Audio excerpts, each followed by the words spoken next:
I will never sacrifice what my family needs, maybe what they want from time to time, but never what they need in order for my own, personal growth aspirations or whatever. And I think that's another piece that it's important to say is that there is an element of sacrifice and there is an element of deciding, what is absolutely non-negotiable and protecting that.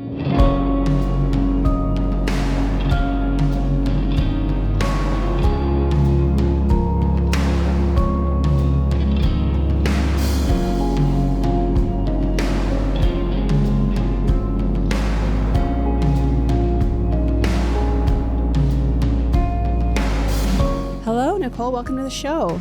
Thanks so much for having me. I'm really excited for our conversation today, but right before we hit record, we were talking about being brick and mortar business owners and how brick and mortar is just a very unique entrepreneurial experience. So I'm excited to jump into that. But before we do that, will you just catch us up a little bit on how you got into business ownership and how you chose yoga as the path? Obviously, I have that same background, and so I'm always curious about these experiences. It's like a little niche that we can talk about. And then how motherhood has woven into that journey and to getting to where you are today. Sure. Okay. So first things first, I never wanted to be an entrepreneur. I had no business background whatsoever. I got into the yoga space for the same reason that everyone else does, which was that I loved it and I wanted to make it my life. I actually come from the medical field. I was a clinical exercise physiologist for many years, working in a geriatric rehab. And something about that very clinical environment happening around, working in that environment around the same time I was kind of going on this mindfulness journey and learning about yoga, made me realize that Western medicine really neglects the role of the mind, especially with this underserved population of older people that I was working with. And so I got really excited about mixing Eastern wisdom with my Western practice. And as they say, things just sort of escalated until I really wanted to make yoga my full-time career. I landed in a place in life where the pieces lined up for me. I got out of a long-term relationship. My lease on my apartment was up. I had a little bit of capital to get started. And it was kind of like, if I'm ever going to do this in a low-stakes way, the time is now. So I, jumped ship, quit my job, did the eat, pray, love thing in Bali for a while. And then I came back and I opened my brick and mortar studio, Blackbird Yoga Studio, about 7 years ago. And so even though I didn't know what I didn't know, and I got into it for all the same reasons most of my fellow yoga entrepreneurs do, I had seen so many studios struggle before me. I worked at probably like 15 or 20 yoga studios across New Jersey and New York City. And, the one thing they all had in common was that all of them were struggling. And so I made it my mission to figure out why that was and to really pick the brain of the one person I knew who was doing it well. So I went into it thinking I need to figure this out. I dove headfirst into every business book and podcast and blog and resource available to me to learn what it took to make it into a successful business. And I was able to grow it really, really quickly. So I started kind of volunteer consulting my past bosses, right? People who I'd worked for in the past were starting to ask questions about how I was able to get traction so fast. And I realized that there was just such a deep need in the yoga spiritual world for real business education. So I got some certifications under me, mind body certification. I've got a Martha Beck Wayfinder life coaching certification to help other entrepreneurs in the same industry learn how to treat their businesses like a business. So now I've got kind of two things going on. I've got my brick and mortar studio, which we're actually right in the middle of expanding right now into a much larger location. And then I've got a consulting business aimed at helping women entrepreneurs in this space learn how to professionalize their systems and grow. So that's my professional bio, if you will. And somewhere along the way, about, April 2021, surprise, I found out I was pregnant.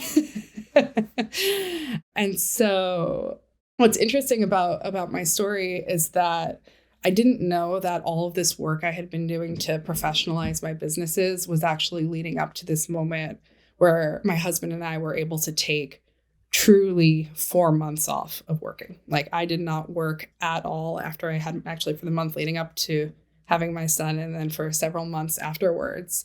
And it was really transformative personally in our relationship and our own connection to each other to be able to get that time with our son. And I don't think I knew it at the time, but really my big why is to create enough freedom in my own life that I get to enjoy things like that. We're both entrepreneurs, actually. So my husband is also in the fitness business. We, through a lot of trial and error, have kind of arranged our schedule in such a way that we both get to spend about the same amount of time with him, which is really great. And of course, there's some struggles that come along with that, but mostly we're pretty happy. So I'm sure you're going to ask me more questions about the mom thing, but that's where I'm at. Yeah. I mean, it's funny because it's, the post-pandemic baby situation, I think it truly is paradigm shifting where we, as entrepreneurs, you're already spending more time at home or in theory have more freedom and flexibility. But I think we saw a lot of shift in our culture around, how do we make our lives fit the parenting model better than in previous times. Right. But also the dark side of that is running businesses, especially brick and mortar businesses, especially fitness businesses coming right out of COVID. It was harder than it had ever been. Right. And so, I mean, I lost my studio during COVID, partially because we took the opportunity to give up on it when we were no longer in love with it. But that came at a massive cost. What I want to jump in on is this idea that, you spent time professionalizing a business speaking specifically about brick and mortar and in the fitness industry, and then yoga, like this niche, right?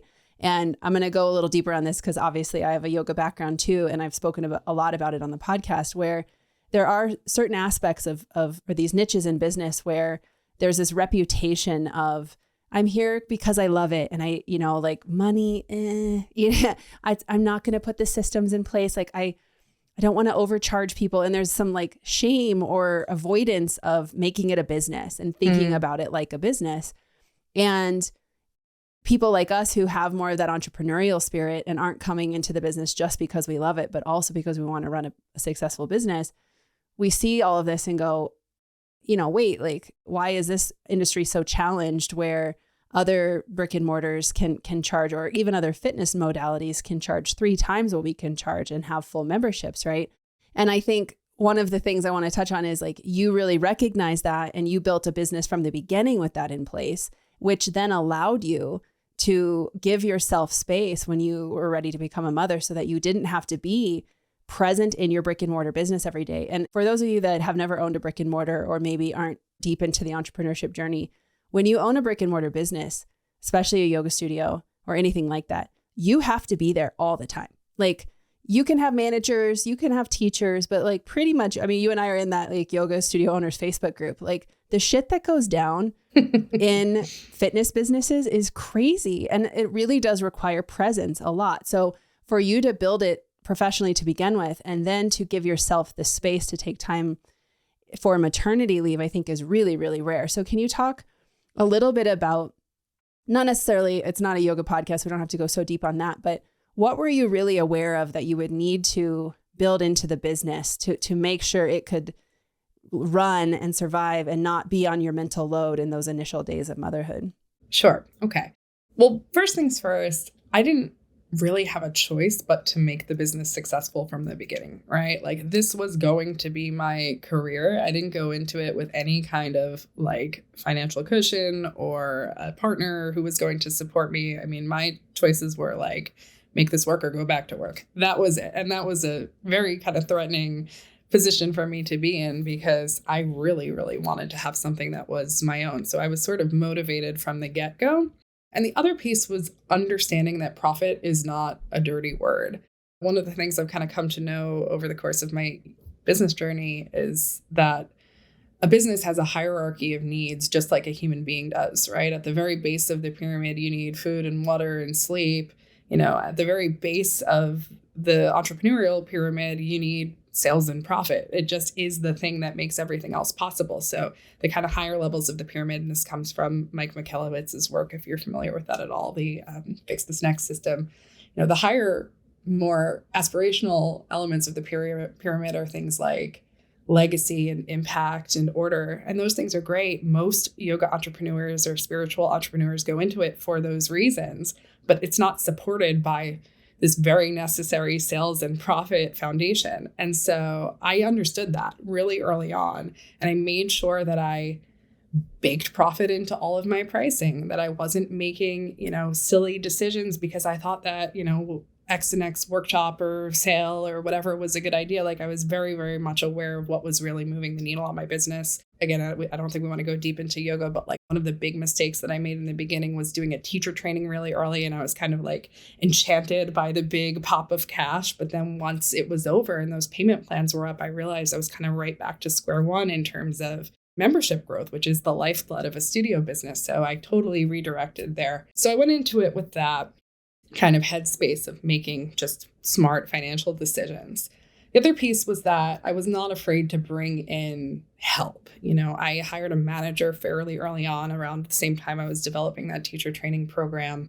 I brought in actually a couple of different types of support staff because I knew that I wasn't going to do all of the marketing for the studio and handle the operations and, handle the teaching staff. So I brought in people with different skills to kind of fill in those gaps for me. But then when I got, I had my son and I needed to take time off, I had done all of the kind of strategy pieces of laying out standard operating procedures and making sure everybody knew their roles and responsibilities. And I had done all of that.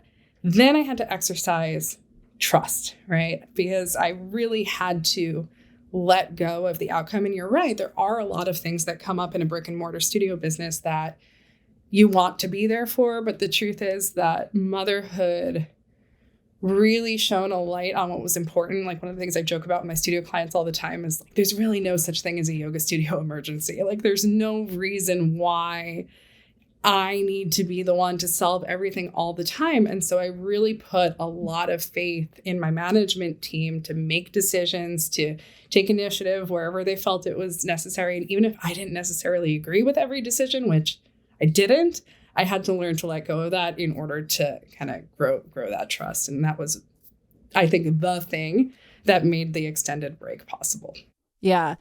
I was just on another interview earlier today and we were talking about, this is like an aside, but this idea of burnout and the badge of honor of burnout and how that shows up so much in these kind of businesses where it's the spiritual community, it's the wellness community, but there's a lot of burnout going on in the ownership or the management of those businesses because we're not putting these systems in place or we're not thinking about it like a business. And one of the things we were talking about is, this cosmic joke of what if instead of thinking that success is going to come from overworking and burning out and being there for every emergency, quote unquote, and, dying on the mountain of supporting the business, what if you did just trust that you really can, delegate to people. You really can trust that there is no such thing as an emergency unless the toilets are overflowing or something. And that the energy of the business will actually be more healthy if you aren't hovering and, being exhausted by it all the time. And I think that that's not just a brick and mortar thing or a yoga thing. That transcends out into all of entrepreneurship where so many of us are conditioned to believe that if we're not exhausted by our business and we're not working till midnight and it's not so hard, that success isn't going to come. And what you just said, I think, is the key of all of that, which is you just have to trust that if you've built it mindfully and you've built it strategically and you have people to support you, the worst thing you can do for it is continue to exhaust yourself with it, right? The best thing you can do is to trust. And that leads me to this question of, with people that you work with and through your own journey, and then just the broader commentary on entrepreneurship, where do you think that conditioning comes from, and it's especially the spiritual side of all of that? And how do you, in your consulting work, working with other business owners, especially other owners that are mothers, how do you work through that conditioning of I have to be there for every emergency. I do have to be exhausted by my business or I'm not doing it right. Or the whole thing is going to burn down if I'm not involved in every single decision. Mm-hmm. So when I started consulting, it was very much business strategy, right? Here's the problem. Here's the solution. Go do it. And that has its place. But the more I started working with really women in particular, it became clear to me that there's no amount of black and white strategy that's going to help if the mindset is what's standing in the way. And that's why I kind of went on to do my life coaching certification. I don't call myself a life coach. I don't practice life coaching, but I do weave mindset work, into my consulting with my entrepreneurs, because I've seen so many times that there's no amount of advice or recommendation that's going to work if the person receiving that advice has a block in the way. And so I work a lot with thought work and really just kind of questioning those beliefs. One of my favorite tools is The Work by Byron Katie. I don't know if you're familiar with that at all. Yep. Is it true? Is it true? Yeah. And the next question is, can you absolutely know that that's true? Is it absolutely true that if you don't answer an email in 24 hours, the place is going to burst into flames? Or, is it true that you need to be physically present for every single event in your studio? Or is it true that a business can't be profitable and spiritual at the same time, or whatever that belief is? Really kind of untangling that and not just disproving it, because that's not enough, but showing my client or the person I'm speaking to evidence that the opposite is often more true or closer to the truth is one of the most powerful shifts I think that you can make, right? Actually, there was that time where my manager handled that situation beautifully and I didn't have to be there at all. I was on vacation. It's like, oh, that's interesting. Tell me more about that, right? So I do a lot of that kind of stuff with my clients when those things surface. Yeah. I wish more people would trust that, and not even just in brick and mortar, but in every type of entrepreneurship. I think our culture is so geared towards rewarding, exhaustion as the measure of status, or productivity as the measure of status, or like deservingness of your success. And then in mothers, I think it's like particularly insidious because we also have the additional mental load of everything else going on aside from the business. And somehow we, instead of addressing it with mothers and helping mothers, we like make a joke of it with funny memes, or we have like mommy wine culture where we glorify or yeah, you're supposed to be exhausted. Just drink 3 glasses of wine and you'll be able to sleep. Don't worry, and it's funny because I think some of my wellness training and my yoga background is, like you're saying, I have so much mindset and Eastern medicine and like whole body, holistic, energetic training to go, there is something really, really wrong when tons and tons of people are expressing that they're exhausted by the thing that is supposed to be their passion, or they're exhausted by the thing that is their livelihood. And our answer to them is like, go numb it away with some alcohol, and these are women who are also, they not only have business babies, they have human babies. And, with the spiritual background and the mindset work that you mentioned in that training, and stepping into consulting and looking at like, I built a business and it's successful. Now I want to help other women do it or other people do it. What are some of the most common obstacles you see people facing, not just in the yoga industry, but in general as entrepreneurs, either mindset or business strategy, like common principles that are lacking in today's entrepreneurial environment? Oh man, what a big question. I mean, first things first is belief in oneself, right? Like there's this theory called entrepreneurial hubris where like someone in our position needs to believe that it can and will work in order to be successful. And I call that risk tolerance. Yeah. Like you have to just be like insanely risk tolerant, because 100%. It might not work, but you have to believe it will. You have to believe it will. And it is really, even to this day, and I've worked with probably 300 studios at this point, the number of people that I speak to who don't actually think it's possible to make a living this way is kind of staggering. So that's day one, square one, because like I was referring to before, no amount of, Facebook advertising and mind body hacking is going to change the belief that this cannot function as a, full-time career or whatever. Right. So that's kind of number one, is that you've got to know it can work, or find evidence that it can work, find people who have done the thing that you want to do and tap their brains. That's really, really important. The other pieces, I guess, that really surface for me the most, one is just vast undercharging. I mean, and this spans all industries, all kinds of businesses, but I find so many women in particular wildly undercharging for their services and then totally scratching their heads about why they are constantly busy, but also always, scraping the bottom of the bank account. So, I'm not one of those consultants who's like, just take the amount that you want to make and divide it by the numbers that, divide it by the number of hours that you want to work. And there's your price. I mean, that is, so crazy to me. I think that, it's like, yeah, okay, I would like to charge $4,000 an hour, but that's probably not Good luck. Yeah. yeah. Good luck with that. Right. So I'm not one of those types of people, but I do think that most people are, really, really selling themselves short and then wondering why there's, not enough left to go around. So money mindset stuff is really important.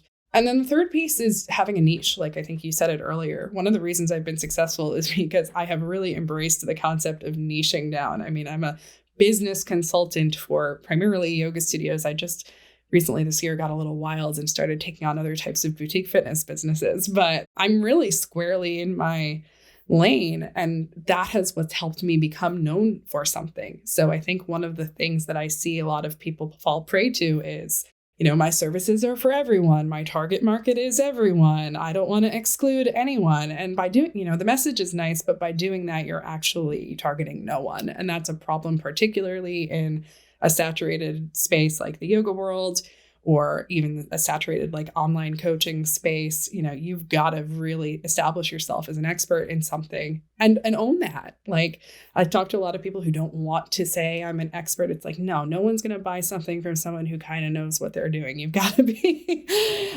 confident that, that you're the go-to. What's interesting to me is as you're talking, these three things are related too. Like the belief in self, I think in my mind is where it all roots back to. And I think you probably agree is all of the money mindset or the undercharging is probably related to a worthiness, ultimately a worthiness issue around, am I deserving or qualified to charge the amount I should be charging? And the idea of niching down triggers so much scarcity in a lot of people. We're like, well, if I say I'm only for this people, there's only 1,000 yoga studios in the country. Well, that's not enough people. And you're like, well, if you had 10% of them, that's 100 clients paying you, couple thousand dollars a month. That's $1 million. That should be enough, right? And people, I think, get into the scarcity mindset around when you start to say you can't be for everyone. When the truth is, when you are only for a certain type of person and you become known for that, like you said, you can charge more and it's easier work because people's expectations of you match what you actually want to be doing for them.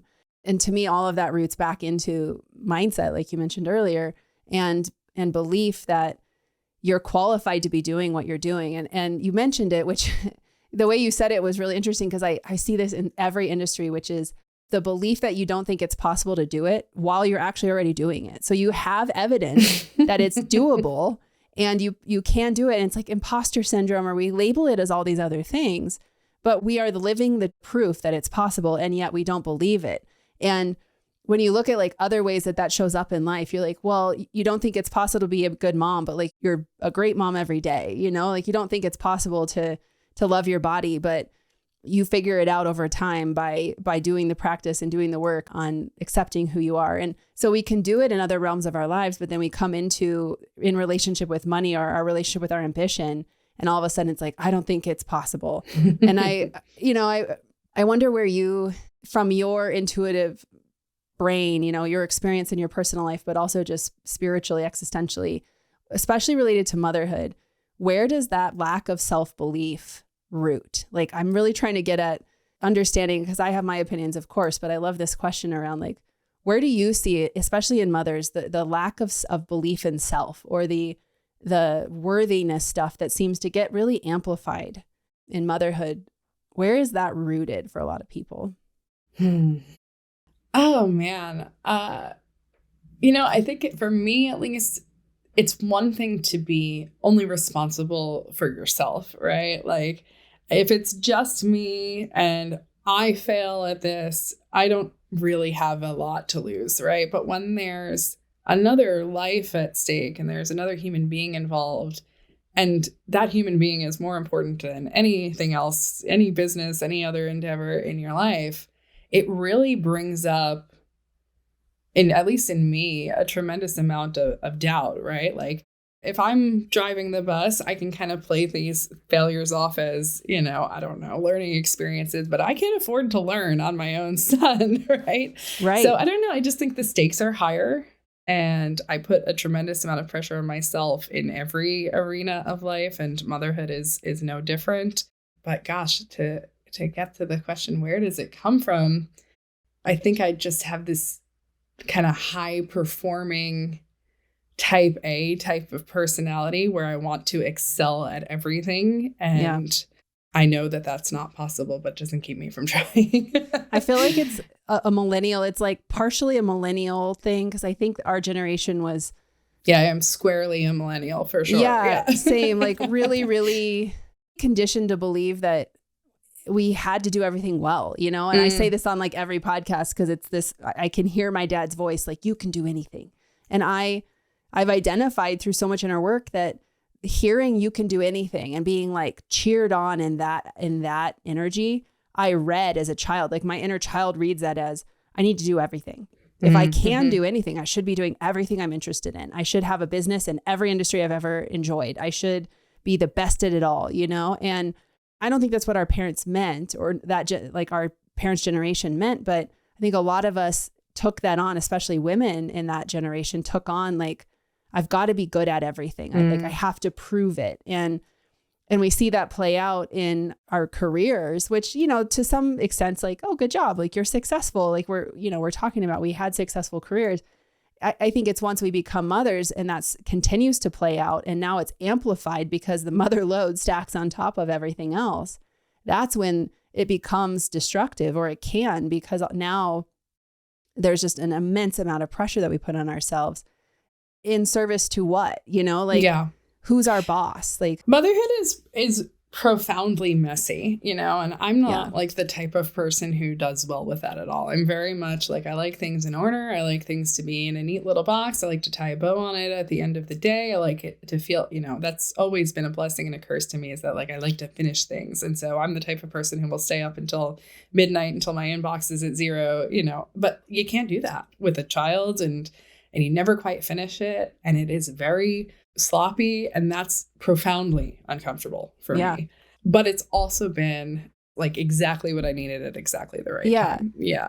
And it's like good nervous system work for a lot of us too. With the yoga background, I feel like a lot of what you described around feeling more pressure once you're a mother comes from this like primal survival instinct that kicks in, that goes, it's much different to survive in the wild, for animals. If you're by yourself and you are you're only scanning for danger for yourself, you only have to self-preserve. Once you bring a young, like an offspring into that picture, and now you're having to scan the horizon constantly for what might also eat your baby, your brain, the nervous system is just attuned to a whole different level of vigilance. And I think when we translate that into modern living and business ownership and relating to our partners who might also be entrepreneurs, it's like everybody has this heightened sense of vigilance, which can really quickly get turned into negative patterns and habits and beliefs when we see problems come up in the businesses or in our mothering or in our relationships that aren't immediately solvable, right? It's like, well, I've got to stay up to midnight to get this email out because, like somebody's for sure sitting by their computer waiting for me to respond to them. It's less about them and 100% about me, but yes. Yeah. Yeah. But I see that being something that we can grow in awareness of if we have the tools and we have support and coaching and mentors and things like that. But I think a lot of us are, if we don't have those things, we're running around daily in this like primal survival fight or flight mode going, I have to, like literally I have to stay up to midnight because it has to get done, or I won't survive, the business won't survive, then I won't be able to feed our kids and blah, blah, blah, and that's like you mentioned earlier, I guess that's when the work would come back in and go, is that really true? Does it have to get done at midnight, or could it get done at 9 a.m. tomorrow? But I love this conversation because I think so many of us, whether you're in any entrepreneurial industry, can relate to that feeling as mothers of the like impulse to get it done, to close the loop, to get it off the mental load. And counterintuitively, what that does to a lot of us is increase the stress level, right? Like make it less fulfilling, make us less present. That's exactly what I was going to say, right? It's like when going for a walk with my son becomes another item on the list, it loses all of its magic, and I really needed motherhood specifically to bring me into presence, right? Like it's a little bit ironic that I started my career in the yoga mindfulness world and then got so sucked into business that I basically became the polar opposite, and motherhood has been the thing to sort of level me. Because the thing that was most shocking about becoming a mom for me was that I actually didn't want to work. Like I really didn't want to have anything take my attention off of that really important time with my son. And so I'm super aware of my tendency to be like, okay, got to make the organic meal, and then I've got to close the loop on that, and then I've got to go for the walk, and then I've got to make sure he has time outside, and then I've got to make sure he sees his grandparent, like I know I can go there. But that awareness has actually really helped me savor the time that I do have with him quite a bit more. It's interesting you bring that up, because that's such a common feeling for high achieving women who then become mothers. Like over and over and over and over, I have this conversation with women where they're like, I don't know, I loved my work and I was so defined by work and I'm such an ambitious person and I've always been a high achiever. And then I had a baby and like, it's like I fell out of love with all of that and that ambition died. And now I just maybe I just want to be a stay-at-home mom and get some chickens. And we laugh about it, but like that's a deep fracture of the identity, right? Because we're people like us have been so successful and so comfortable in that performance identity that then when we feel ourselves go, I don't really want to work today. It's like, whoa, what? Yeah. Like, excuse me, like that's all I know of myself. Yeah. And having the awareness to go, this is interesting. Okay. Like, what does work look like for me now? What does business work look like for me now? And you said it earlier, like only doing the things in the business that only you can do and letting everything else be done by someone else, even if they're not going to do it as well as you. Yeah. But trusting that like, that's the only way, that you get to be in balance or in alignment with how you want it to feel now. And I think that that's a really, really hard thing for a lot of us entrepreneurial mothers is accepting that we want it to feel different now. But we don't know exactly what that means. And there's some danger or some trepidation about experimenting or testing the waters to go, maybe I do need a consultant to come in and help strategize things. Maybe I do need to hire a manager. Maybe I do need to shut down some offers in my business so that I don't have to deliver so many things. And like, as you've said, and I agree, that is uncharted territory for a lot of us where we don't know how to navigate it. And it's triggering, right? For sure. I mean, I went through a tremendous amount of coaching and self-exploration when I was pregnant because I was terrified of losing my identity. I was like, I hate to say this publicly, but I did not refer to my son as a he until he was born. It was like, it's this thing inside of me. And like, I also had like a difficult pregnancy and I just really like did not make a connection with my son until the moment he was on my chest in the hospital and I looked him in the eyes. And I remember being like shocked that there was a human being in front of me, right? I was like, oh my God, you have like it has eyes. Like I didn't like, oh, this is actually a real baby. Oh my God. It was like mind blowing. I will never forget it because there was just a chip missing it just never had that like maternal instinct. I never was like, oh, I'm so excited for the baby to come. I didn't have a baby shower. I thought they were weird. Like I went to buy my baby by myself at like 40 weeks pregnant with like 3 shopping carts, and was like, I think I need stuff for this kid. Like I did not nest at all. None of that happened because I was just so terrified of losing who I was. And then when I looked him in the eye, when he was on the chest in my hospital, I remember distinctly saying to myself, oh my God, you're a person and I'm going to do my best for you. And I said it to my husband. I felt every cell in my body change the moment I had my son. And the most shocking thing was that I didn't want to hustle as hard. I didn't want to work as hard. Everything else felt so much less important. And then of course, as I started to, work again and pick up clients, like those pieces of me that, will always want to build and always want to grow something and always want to have a creative outlet. Like they feel, I treasure them so much more because it's not all of me anymore and vice versa. It's the businesses are the thing that makes it possible for me to get this time with my son and to be present with him. So they kind of dovetail, right? They work both ways, but it's a work in progress too. I mean, I have some days where I'm like all business all the time, and then I get really down on myself for, not having been with my son. And then it's hard for me to, like I'm going on vacation in a couple of weeks. I'm already like, oh, it's going to be really tough to get back into work mode after that. So, just figuring it out as I go along. Yeah. I mean, I think as you're speaking, I'm like, we separate ourselves from, like, we are the identity of our performance and our capabilities and all the things, our achievement. And we start to, as we become mothers, and that fracture that you describe happens where it's like every cell of your body goes, holy cow, I'm different now. Mm-hmm.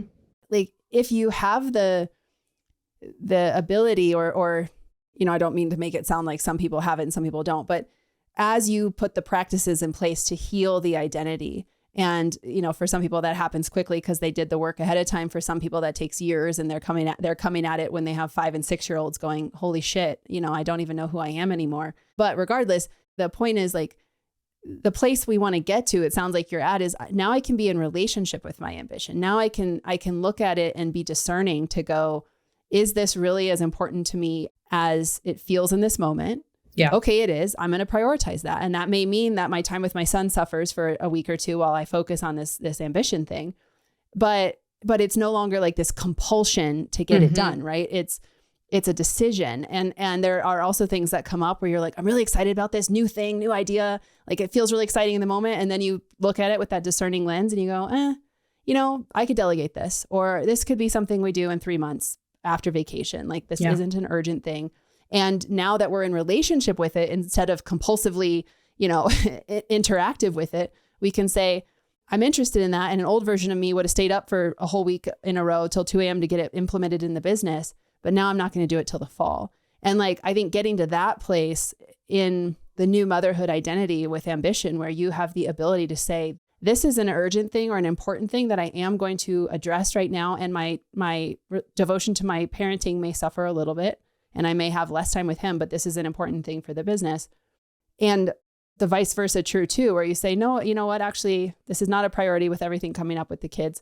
That is magic. And I think when we get there, a lot of us that have gotten there are like, you can get there. Like, that's where you got to get. Yeah. And that you can still have ambition, and there still are things that are going to come up that you're like wildly excited about and have to get done right now.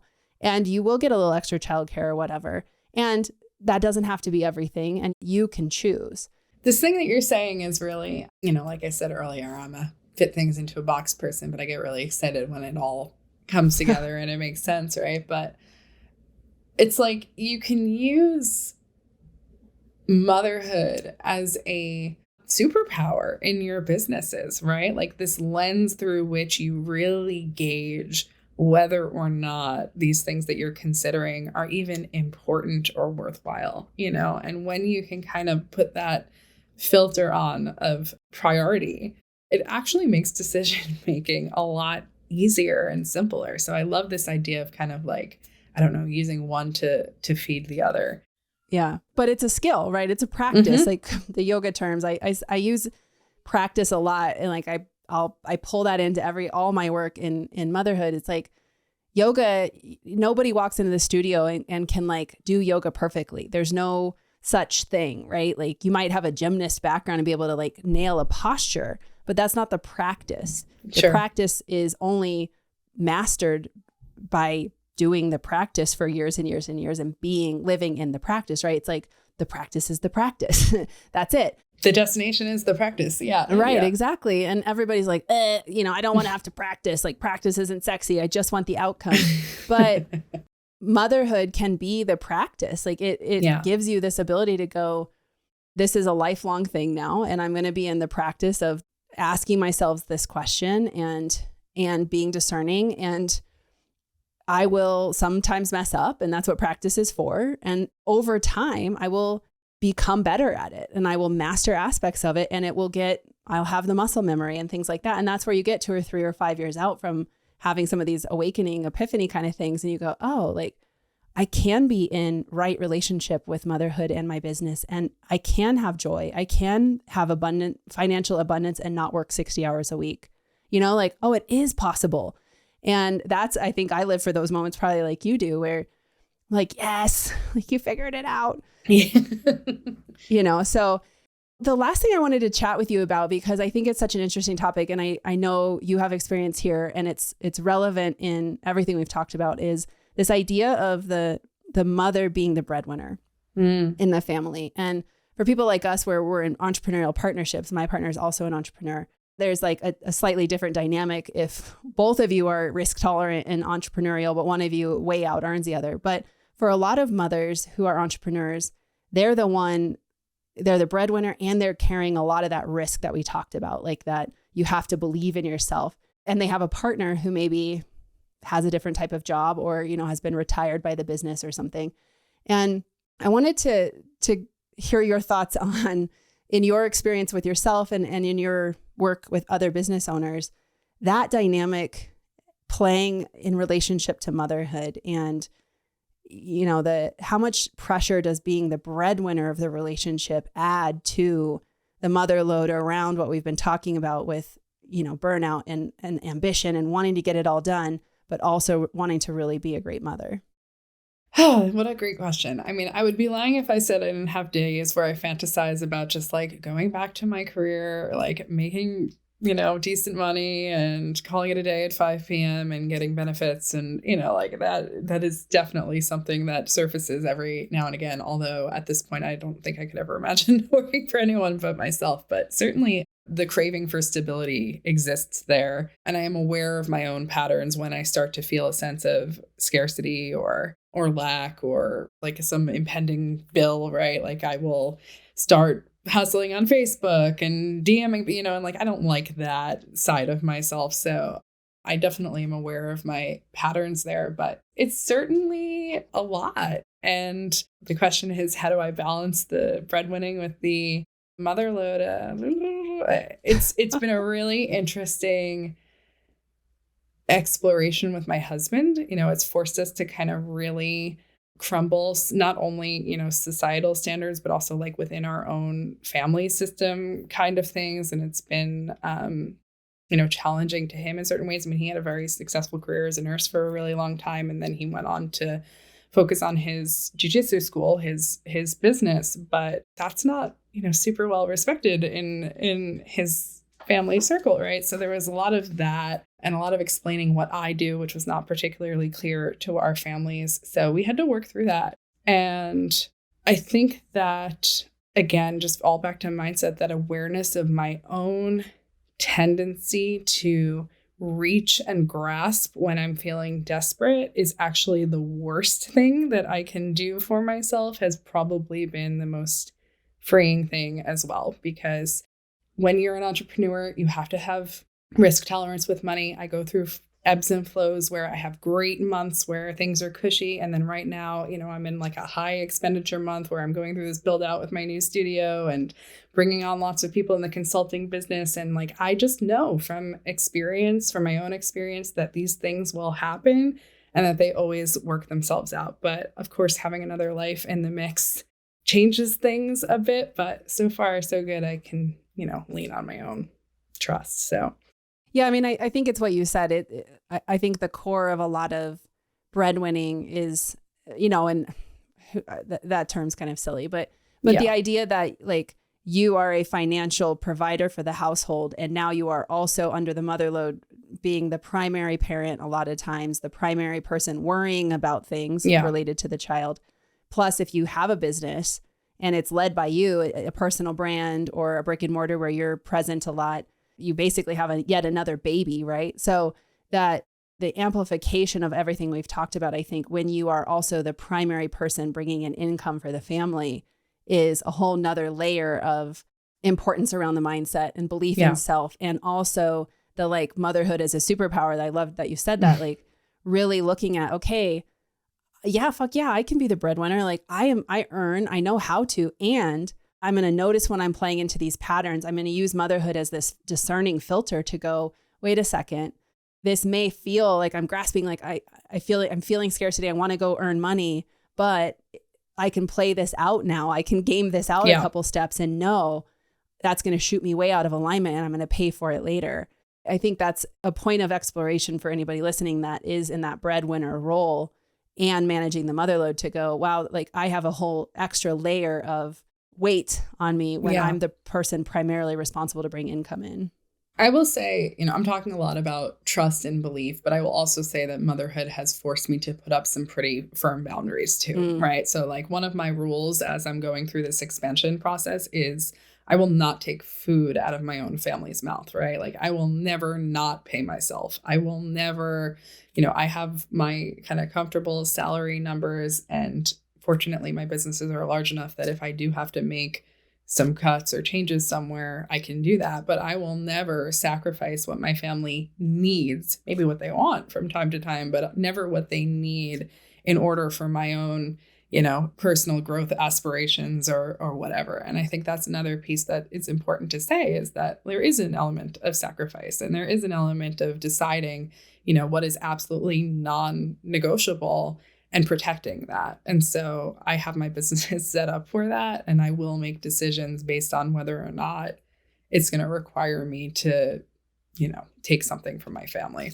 Yeah, I love that. And I think that's the truth, right? Like, I think it can look from the outside like we're doing everything and you're saying yes to everything and you've got it all. And you're like, actually, no, I say no to a lot of things, including things I personally want, but aren't in service to the greater good of the system.